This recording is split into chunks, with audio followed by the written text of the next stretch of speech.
有冇聽人講過移民或者移居就一定要揾一啲有親戚朋友喺度嘅地方先好去啊？呢個諗法係咪真係咁啱呢？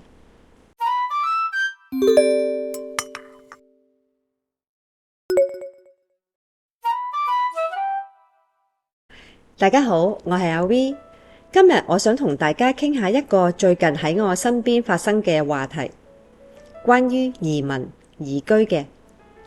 到底有親朋戚友喺當地係咪真係咁重要呢？最近有啲朋友呢喺外國返咗嚟，大家傾偈嘅時候呢就講到話，英國嘅稅務好重啦，生活都幾辛苦嘅。有啲喺台灣嘅朋友呢就表達咗佢哋好擔心將來嘅發展，話而家台灣呢亦都好難入籍，所以呢都打算去第二個地方。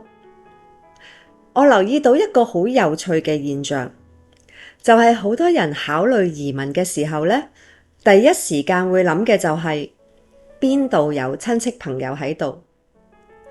佢哋覺得有親戚朋友喺度呢，可以幫手帶路啦，又或者有人照顧啦，會比較容易啲安頓嘅。喺心理學嘅角度嚟睇呢，呢種心理係好容易理解嘅。第一，安全感啦，去到一個完全陌生嘅地方，唔識語言，唔識路，唔了解當地嘅文化同習慣，好多人就會擔心啦，同埋會覺得無助嘅。如果有親友喺度嘅話呢，就好似有一個安全網咁，令到人呢冇咁大壓力。第二，降低不確定性。移民本身就係一個充滿未知數嘅決定，好多人呢就會怕做錯決定啦，所以就想透過親友嘅經驗去減少自己踩雷嘅機會。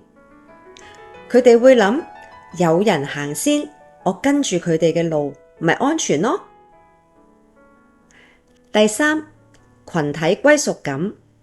人類呢由古至今都係群居動物㗎喇。我哋天生就需要喺一個群體入邊，去到外地語言唔通，文化唔同，好容易咧就會感覺自己被邊緣化。如果有親友喺度咧，起碼有一個熟悉嘅社交圈子，唔會覺得咁孤獨。第四，實際幫助，確實咧有親友喺度係可以提供一啲好實際嘅幫助嘅。例如臨時住宿啦，或者可以介紹工作俾你啦，幫你翻譯啦，幫你搞下文件啦，呢啲實實在在嘅好處。呢啲心理需求呢係可以理解嘅，但係過度依賴親友網絡可能會帶嚟反效果。我見過好多例子，靠親戚朋友移民到咗外地呢，反而會出咗好多問題。首先，我哋去到第二度呢，一直都同親朋戚友嘅社交圈一齊啦，結果幾年之後都未能夠融入當地嘅社會，冇當地嘅社群，連基本嘅語言都講唔到，令自己喺當地呢永遠都係一個外來者。仲有一個更大嘅問題就係，因為關係好親密，當有意見唔同啦，或者利益衝突嘅時候呢，就反而更加難開口啦。我有一個朋友呢，佢係親戚介紹佢買咗一間屋，後嚟發覺呢，原來好多問題嘅，但係佢又唔敢直接同親戚講，最後呢，搞到大家嘅關係都變得好差啦。有啲人甚至因為依賴親友去幫手搞簽證啦，或者各類嘢嘅申請呢，冇去自己了解自己嘅權益同埋需要注意嘅事項，最後就搞到好多行政上嘅問題，仲要俾好貴嘅顧問費。移民或者移居嘅時候，有親友喺度，係咪真係好實際呢？喺我自己離開香港嘅時候呢，完全冇諗過邊一個地方有冇朋友，有冇親戚喺度。我都考慮咗好多唔同嘅地方嘅，我只係喺度研究，覺得邊個地方適合我生活啦，適合我嘅預算呢，就決定去邊度啦。大家可能都會明白，每個人都有自己嘅家庭，有自己嘅問題需要解決，有自己嘅生活煩惱，根本就唔可以長期去照顧第二個人嘅。就算係好好嘅朋友或者係親戚，佢哋都會有自己嘅生活要過㗎，點會有咁多時間同精力去幫我哋解決所有嘅問題呢？而且有時候親朋戚友嘅建議可能只係適合佢哋自己嘅情況，未必適合我哋嘅。每個人嘅需求、預算、生活方式都唔同嘅，我哋唔可以照單全收人哋嘅經驗㗎嘛。更重要嘅係，過度依賴親友可能會令到我哋失去自己探索啦，同埋成長嘅機會。你可能會一直活喺佢哋嘅安全圈入邊，唔敢走出去接觸真正嘅當地社會同埋當地嘅文化。之前我喺 YouTube 分享過我過嚟泰國嘅時候嘅過程，有唔少網友都問過我，點解唔揾香港人 agent 幫手呢？同聲同氣喎，易搞啲啊嘛。對於呢個問題，我有幾個諗法嘅。首先，我唔完全覺得同泰國人溝通會有好大嘅問題。雖然有陣時語言上係會有啲阻礙嘅，但係而家有翻譯器啊嘛，就簡單好多啦。第二，我覺得泰國人係好友善、好熱情，亦都好有禮貌、有耐性嘅。第三，我個人就比較老土啦。我見到有啲香港嘅 agent 為咗做生意，就將啲泰國人講到好似個個都係賊咁樣嘅。咁樣嘅行銷方式我就唔係幾接受到嘅。我亦都唔係好明白，如果呢一個國家啲人嘅人品咁差佢哋點解要留喺度呢？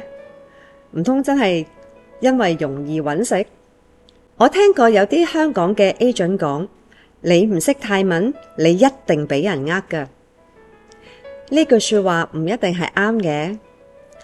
喺我分享嘅影片下面好多留言嘅香港人都話自己係自己搞移居手續啦，自己買樓啦，自己做各樣嘅申請，冇揾過同聲同氣嘅人，靠自己一步一步嚟，都可以打入當地社會嘅。如果我一開始就揾香港嘅 agent 幫手，完全唔自己去闖蕩嘅話咁我係咪以後喺泰國嘅日子，或者任何人喺任何外國生活嘅日子，都要俾其他人牽住鼻子走呢？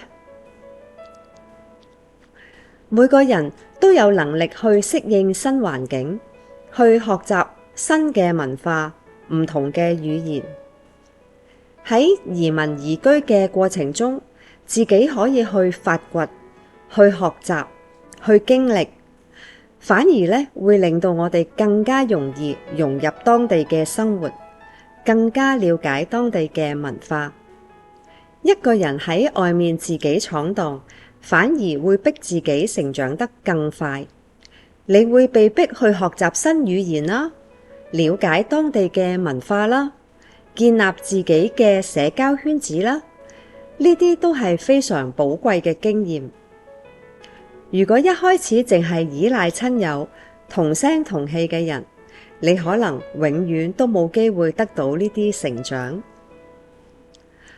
我過嚟泰國嘅時候，一開始都有唔少嘅挑戰，搞電話卡啊、開銀行戶口啊、買車等等我都係自己慢慢一步一步嚟去搞嘅。